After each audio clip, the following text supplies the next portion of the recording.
There is a quiet war happening inside every human mind, and most people don't even know they're losing it. You meet someone. They're warm, available, generous with their time.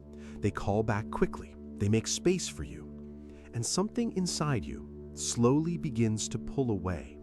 Not because they did anything wrong, not because they lack value, but because something ancient and wired deep into your psychology begins to whisper that anything this easy cannot possibly be worth having. This is not a romantic flaw.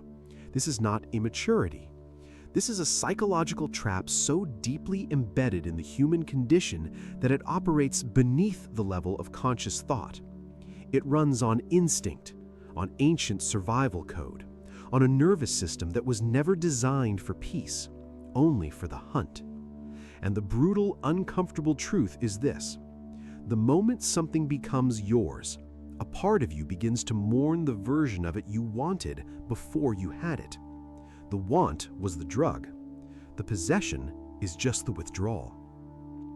Think about the last time you were obsessed with something you couldn't reach.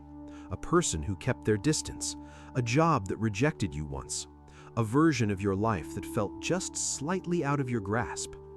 Remember the electricity of that longing?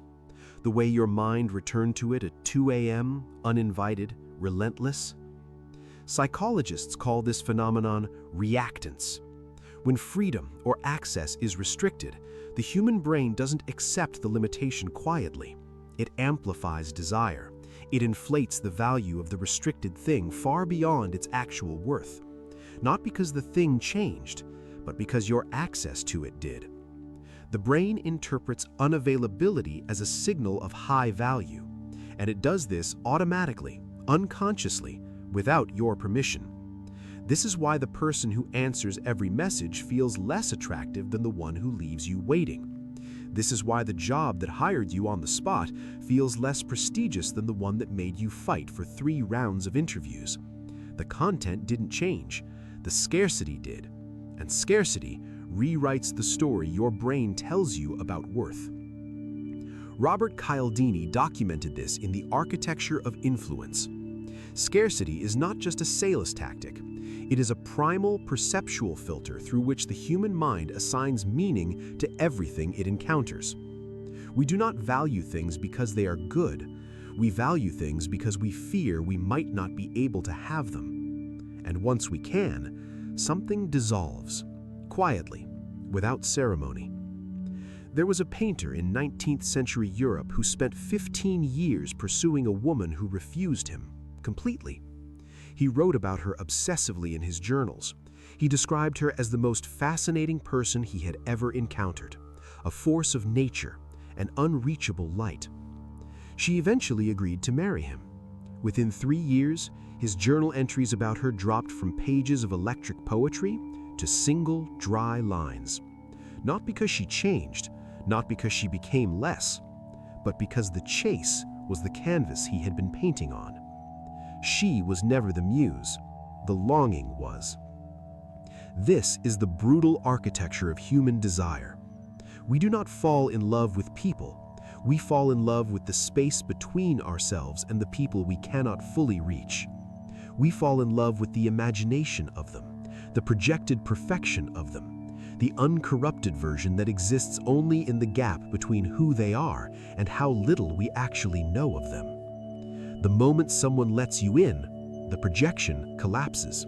You see the reality, and reality, no matter how beautiful, will never compete with the myth your desire built in the dark. This is not cruelty. This is how the human animal was constructed. But understanding it is how you stop being destroyed by it.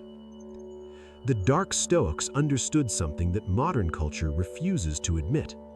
Marcus Aurelius wrote about the discipline of desire not as a spiritual exercise, but as a survival mechanism. Because he understood that an untrained mind does not experience the world as it is. It experiences the world as a series of things it cannot have and things it has already lost interest in. This is the trap. This is the loop. Want, pursue, acquire, lose interest, repeat. Seneca warned that most men spend their entire lives running towards something, only to discover upon arrival that the destination they imagined bears no resemblance to the one they find. Not because the world deceived them, because desire itself is a liar. It promises satisfaction at the finish line while quietly ensuring the finish line keeps moving. The Stoic prescription was radical for its time and remains radical now. To practice visualizing loss before loss occurs. To feel the full weight of impermanence while the thing is still in your hands. This wasn't pessimism. This was psychological inoculation. It was the conscious rewiring of a brain that, left to its own devices, would always mistake availability for worthlessness and restriction for gold. But here is the darker edge of this wisdom that most people are too comfortable to face. Most people do not want to be inoculated. They want the hunger. They are addicted to wanting because wanting feels like being alive in a way that having simply does not. Watch how this plays out in power dynamics, in relationships, in business, in social hierarchies. The person who withholds attention controls the emotional temperature of every room they enter. Not because they are more valuable, but because scarcity is the oldest psychological weapon ever wielded by one human being against another. The executive who is difficult to reach commands more perceived authority than the one whose door is always open. The artist who releases work sparingly creates more cultural hunger than the one who creates constantly. The lover who maintains emotional independence becomes the gravitational center of a relationship, while the one who gives freely is slowly taken for granted. This is not a lesson in how to manipulate. This is a lesson in how manipulation already works. On you, on everyone around you, in every social interaction you have ever believed was governed by genuine feeling. Because most of what humans call love, admiration, and respect is actually just the psychological byproduct of controlled access. We are, at our core, creatures who assign value based on resistance, and the world's most dangerous people know this with surgical precision. So where does this leave the honest person? The person who gives freely, loves openly, shows up without strategy. The world will consistently undervalue them. Not because they deserve less, but because they trigger no alarm in the brain that signals, I might lose this, I must hold on. The unfair truth of human psychology is that authenticity, offered without restraint, is processed by most brains as surplus, and surplus has no urgency. This is not an argument for becoming cold. It is not a prescription for cruelty or emotional withdrawal.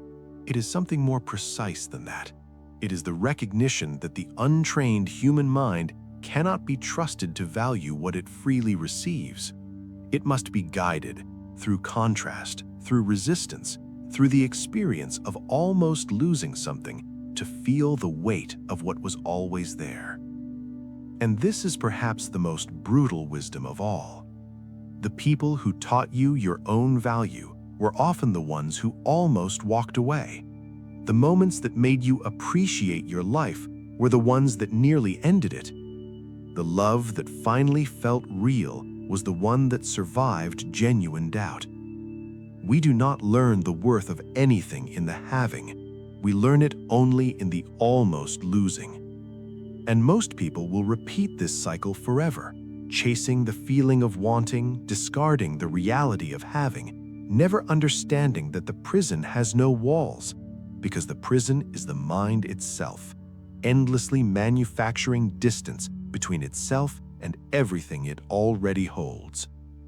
You can see it now if you're willing to, the mechanism, the loop, the quiet war you've been fighting against your own psychology every time you reached for something and felt it lose its glow the moment it touched your hands. That glow was never in the thing. It was in you, in the hunger, in the dark electric space between who you are and what you have not yet allowed yourself to simply, completely keep.